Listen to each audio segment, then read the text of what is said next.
Awesome. Welcome to Chavero Artistico. We are here at Africa Basel, and I'm here with Valerie. How are you, Valerie? I'm great. Yeah. I'm great. I'm exhausted from the heat. Yeah. You know, this is, we're coming from Zimbabwe. Yeah. And we don't expect Europe to deliver 30 degrees plus weather every day. And and we can see that buildings in Basel are also not designed for 30 degrees. Where we come from, everything is designed for ventilation. Yeah, but here, the opposite. So we're a little bit hot, but I'm not complaining at all. Nice. Have you been? How long have you been already in Basel? Since Sunday. Okay, since Sunday. But this fair started. Well, we started installing it on Sunday, so this is day 6. Is it day 6? No, day 7. Day 7. So it's been a very long, hot week. Okay. For us. Wow. Yeah. Wow. That's actually, if I think about it, that you came all the way from Zimbabwe here to, basically show your local artists. Yes. Well, I mean. That's what we want to do. We work with amazing talent, international quality talent, like Troy Makaza, who's was actually in the Zimbabwean National Pavilion in Venice Biennale last year, and is a 31-year-old young artist who developed his own technique, and he's already quite well known in Europe. So it's been quite interesting to have people come to this fair and tell me, oh yes, I already own a work of Troy's. So it's actually a very rewarding moment to see that the artists whose careers you started are actually getting up there and are becoming established names. So that's really wonderful. Yeah, actually I have a question that it's all of a sudden popped up because we're here with a group of friends visiting Art Basel, and one of our friends is a Nigerian, and I kind of had this conversation about basically African art, right? And maybe correct me if I'm wrong, right? Because I was talking with them about music, and I was saying, like, for instance, there are a lot of let's say African, like Afrobeats and all that stuff is like kind of becoming commercial in the world, let's say. And would you say that that's also when it comes to African art lately, that it's kind of like the cool thing between brackets, or has it always been the same? No, so over the last say 15 years, the engagement has been growing, maybe more like 10 years, and definitely in the last say 5 years or so there was a strong uptick. But here's my opinion is that the most important audience for African contemporary art is in fact African audience, because that's the only honest one. So a lot of the attention that African art has been receiving internationally, while it's great, it's not always motivated say by the right motivations. Like, for instance, there's been a massive uptick after Black Lives Matter protests, so where you see people virtue signaling by saying, look, I've bought an art by a black artist, I can't be racist, whereas African artists, and certainly the artists that we work with, they want to be recognized as contemporary artists in their own right, without being pigeonholed into a category of being an African artist, because all the art that they will make will always be art made by an African, so no one can take that away from them, but they do want to be recognized in the global canon of contemporary art as important artists, and that's certainly how we approach our practice as a gallery. We support artists who want to, who are first and foremost artists and contemporary and have something important to say to the world. Yeah, exactly. And that's I feel that's a really meaningful and serious way of working with an artist, also respectful. Exactly.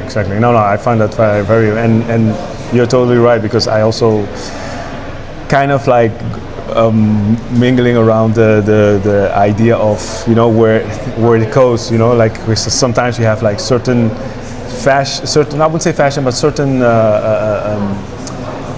hype in the industry, and then it comes and it goes away. But then the original artist behind the work is kind of trying to make you understand, like, look, this is really something that came out of my, out of my heart.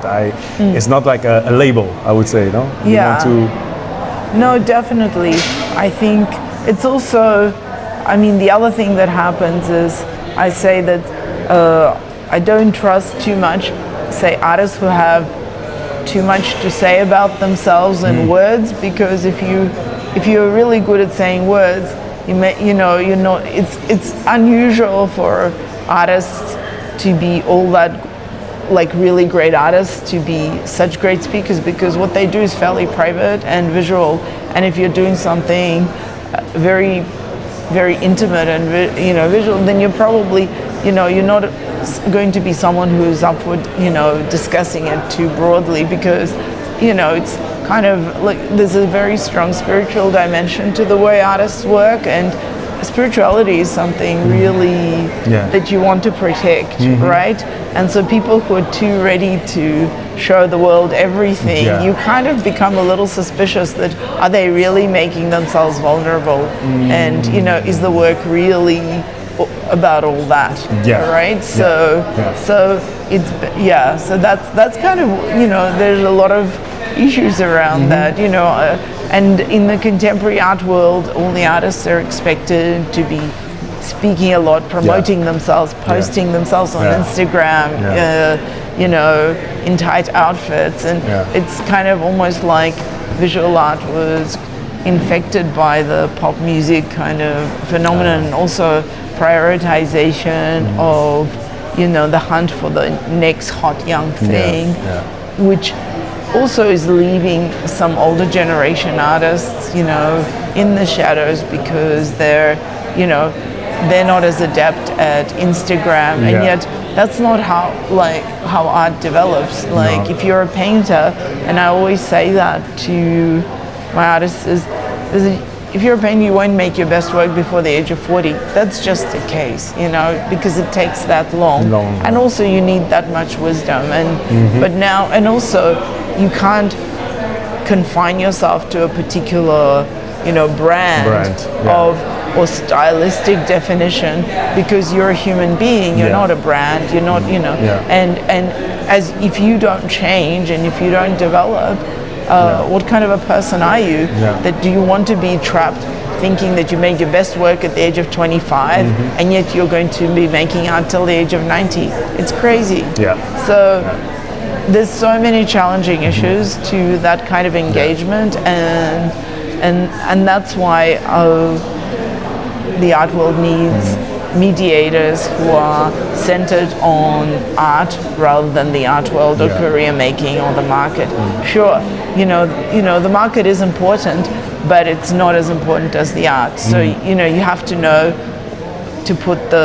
not to put the cart before the horse. And I'm saying the horse is the artist, not the market. Not the market. If you're following the market, then I think you're already lost, because how does, I think one of the best